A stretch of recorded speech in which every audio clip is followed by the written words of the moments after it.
I am never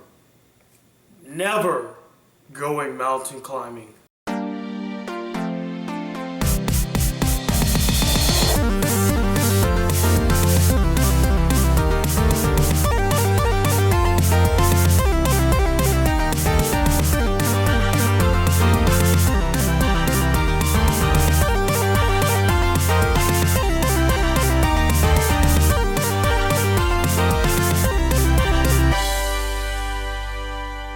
Hey guys, the Black Critic Guy, and I'm here today to review the film Everest. So the movie Everest chronicles the real-life expedition of the adventure consultants team as they make their perilous journey up and down Mount Everest.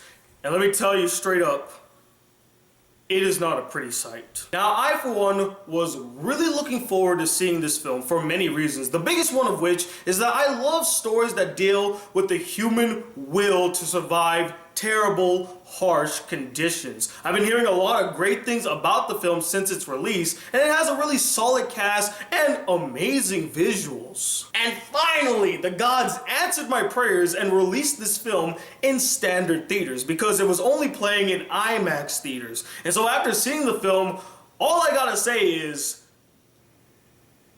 oh. The only word that comes to mind after seeing this film was visceral.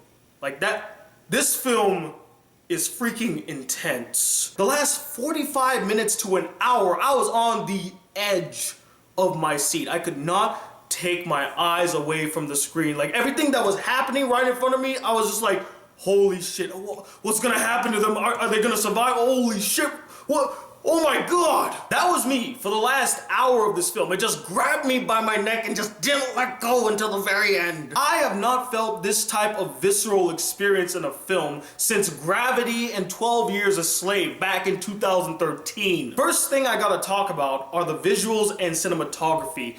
They're excellent. Like, I got sucked into this movie. I even forgot I was watching a movie at a certain point in the film until I looked to my right and left. I'm like, oh wait, I'm in a movie theater. Shit, I actually thought I was there for a second. Now, the story of the film has a really slow burn to it. Like, for the first hour and 15 minutes, nothing really happens. You're just following the characters as they're making their ascension up Mount Everest. They go to Camp 1, Camp 2, Camp 3, and you're just spending time. And it is really slow, but that is the genius of this film.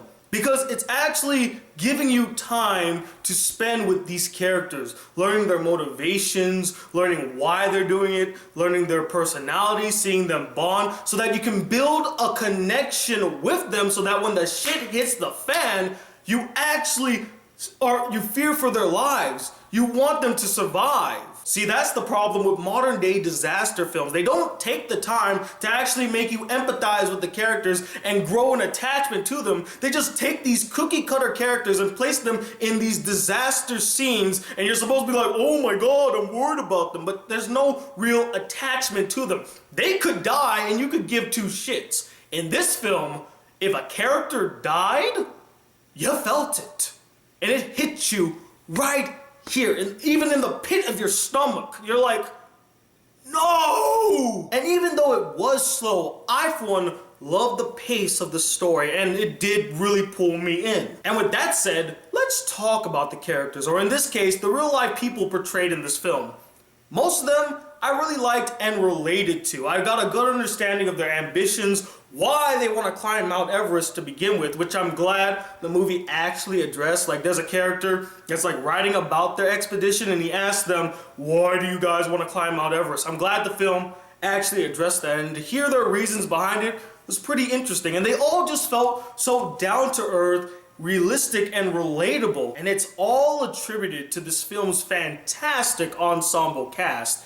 Each and every one of the actors and actresses involved in this film, regardless of how small their role was, did a great job, and all the performances felt so natural. From their conversations to their personalities, everything just felt natural. It didn't even feel like they were acting. They were just being these regular people who want to climb up Mount Everest. The two standout performances in this film, in my opinion, were Jason Clarke as Rob, the head of this expedition. He just felt like such a down-to-earth guy, a guy you could have a beer with, and a guy that truly cared about each and every one of his clients and will put his life on the line for them. The other standout performance was Josh Brolin as Beck, the Texan who wants to climb Mount Everest. And he actually goes through a bit of a character arc in the film, and just Josh Brolin's performance was fantastic. Like really good, guys. There's a scene in the film where he has to convey such emotions through just his facial tics, and he pulls it off in flying colors. And of course,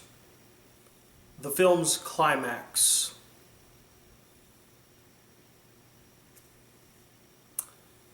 There are only a few things in this world that could render me speechless, and only a few movies I've seen that have left me speechless. Everest is one of them, because its climax is one of the most intense, heart-wrenching, and tragic experiences I've ever seen in a film. And we only saw what happened to them. Imagine actually being there, experiencing this in front of your eyes, actually happening to you. And this film does not hold back any punches. They show you every single scene for what it's worth, make you feel every single moment, show you every single thing that the characters are experiencing in this shitty situation. And tying back to the whole natural, realistic feel to the film, when a character dies, there's no like sad, somber music that plays while the character is dying, and the characters don't go, "No, not him, Johnny!" None of that. They just die. Plain and simple. And a lot of them are really quick. Like 1 minute they're alive, but then the next second, boop, gone. And honestly, I feel like that's how it would be like in a situation or event such as this. No grand soliloquy, no Bible verses being spoken, no flashbacks to memories of the past. The only thing that I kinda wish they showed in the film was like a funeral dedicated to the victims of this incident. We don't really get real closure for their deaths, but again, that kind of ties back into the whole realism of the film. And I'm not gonna lie, guys, there were a couple of scenes in this film that got me all choked up. Like my heart went out to these people and was just breaking inside. And from where I sit, I don't see any major issues with this film. Yeah, sure, the first hour is really slow, but that's crucial time spent connecting to the characters and their journey to make you really care for them, and important build-up to the non-stop intensity that is the last 45 minutes. And sure, not all the characters are as developed as other characters, but that ties back into the whole realism of the film. With all that said and done, overall, Everest is a fine example of how to make a great and compelling disaster movie. Are you paying attention, Hollywood? Because this is how it's done. Don't make paper-thin disaster movies like 2012 or San Andreas where you don't care about what's happening in the film. Actually have some weight and build up to the disaster and actually make us connect to the characters, such as Everest. And that's why I'm going to give this film a 5 out of 5 stars. I think that it is truly an epic masterpiece and quite possibly might be the best disaster movie I've ever seen. But anyway, what did you guys think of this film? Did you find it as intense and visceral as I did? Or did you find it really boring and played out and you really didn't care what was happening in the film? And let me know, what is the most tragic scene you've ever seen in a disaster movie? Comment below and let me know. And I don't really know what my next movie review will be. Maybe it'll be Green Inferno, or The Captive, or The Intern, or all the thes out there. I have no idea.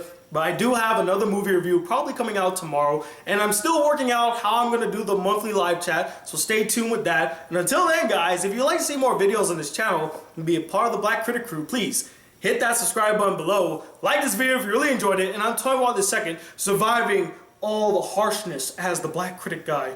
Till then, peace, YouTube.